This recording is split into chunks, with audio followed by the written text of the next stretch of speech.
दोस्तों, जो आदमी की आदतें होती हैं उससे नस्लों का अंदाज़ा लग जाता है। तो इसी के मुतालिक हम आपको एक कहानी सुनाते हैं। यह कहानी है अरब के देशों का। तो अरब का जो बादशाह के होता है उसके पास में एक अजनबी आदमी आता है और बादशाह से नौकरी के लिए दरख्वास्त करता है। बादशाह उससे जो उनकी काबिलियत पूछता है कि आपकी काबिलियत क्या है? तो मज़दूर कहता है कि बादशाह सलामत मैं सियासी हूँ। सियासी बोलते हैं अरबी में अपने जो अक्लमंद को, जो मसलों का हल निकाल के देता है। तो बादशाह कहता है कि मेरे पास तो अक्लमंदों की भरमार है, तो आपको जो नौकरी चाहिए तो फिर उसके लिए मैं आपको अब घोड़ों के अस्तबल में उनका जो ड्यूटी लगा देता है। बादशाह कुछ टाइम के बाद में उसके पास में जाता है और अपना जो उनका जब सबसे पसंदीदा घोड़ा होता है उसके बारे में उनसे जानकारी लेता है। तो वो बादशाह सलामत से कहता है कि एक घोड़ा नस्ली नहीं है। तो बादशाह होता है, बादशाह तुरंत जंगल से घोड़ों का जो स्यासी होता है उसको हाजिर करवाता है दरबार में। तो उनसे पूछता है कि ये घोड़ा नस्ली है? तो वो बोलता है कि बादशाह घोड़ा तो नस्ली है, लेकिन इसकी जो परवरिश हुई है वो इसकी गायों के साथ में हुई है।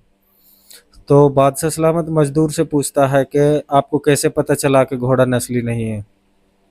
तो जो मजदूर होता है वो कहता है कि बादशाह जब ये चारा चरता है ना, तो ये अपना सर को उठा के नहीं चरता है, सर को नीचे रखे रखे हुए चरता है। ये जो गायों की आदत होती है।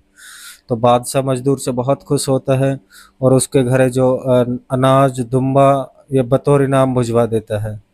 तो बादशाह उसकी जो नौकरी में प्रमोट कर देता है, उसका जो ड्यूटी है उसको मल्लिका के महल में लगा देता है। बादशाह कुछ टाइम के बाद में उनसे फिर मिलता है और मल्लिका के बारे में उनसे पूछता है।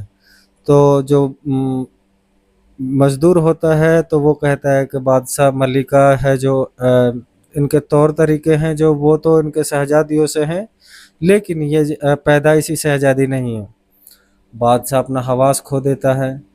तो हवास में आने के बाद में वो अपनी सास को दरबार में हाजिर करता है और मल्लिका के जो जानकारी के बारे में उनसे पूछता है।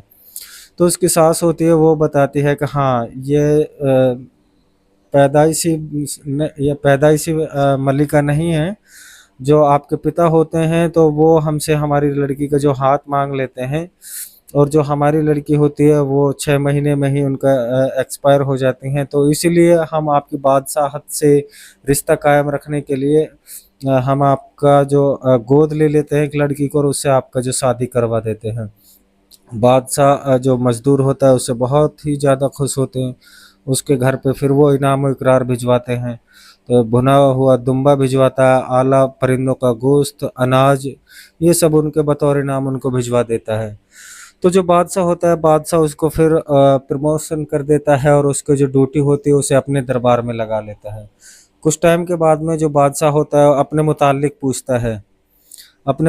पूछता है। तो जो मजदूर होता है वो बादशाह से जान की अमान मांगता है और बोलता है कि आपका जो पैदाइशी आप बादशाह नहीं हो, शहजादे नहीं हो। तो जो बादशाह होता है, बादशाह जो अपना हौस है जो इतना खो देता है कि पहले वो अपने जो जान का अमान मांग चुका था, तो इसलिए उनसे कुछ नहीं बोलता है और सीधा महल में अपनी माँ के पास जाता है और उनके बारे में अपने बारे में पूछता है। तो उसकी माँ होती है, वो कहती है कि हाँ, हमारे कोई लड़का नहीं था तो हमने आपको गोद लिया था किसी चरवाहे से, तो इसी आप पैदाइशी शहजादे नहीं हो। तो जो बादशाह होता है वो मजदूर से आके पूछता है कि आपको कैसे पता चला कि मैं पैदाइशी बादशाह नहीं हूँ? तो बोलता है कि जो आपका जो तौर है, चाल चलन है वो बादशाहों वाले नहीं है।